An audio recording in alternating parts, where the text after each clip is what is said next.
Күн жылы сала су ресурстары маркетинг жауапкершілігі шектеулі серіктестігінің арнайы бөлімшесі күзгі қысқы кезеңде бұзылған жол қабатын қалпына келтіруге кірісті. Жұмыстар орталық диспетчерлік қызметімен келісілген кесте бойынша жүргізіледі.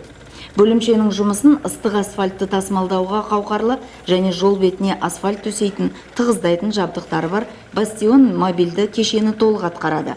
Кешенде 4 адамнан тұратын бригада істейді. Біздің өзіміздің арнайы техникамыз бар. Осы техникамен біз істеп жатамыз. Осы істеген жұмыстарымызға барлықтарына біз өзіміз кепілдік береміз. Жұмыстан қалған біздің қалдықтарымыз бар, мусорларымыз бар. Олардың бәрін біз тазалап, жөндеп кетеміз. Жолдың үстіңгі қабатын қалпына келтіру жұмыстары су ресурстары маркетинг жауапкершілігі шектеулі серіктестігі қызмет көрсететін қаланың барлық аумағында қолға алынады.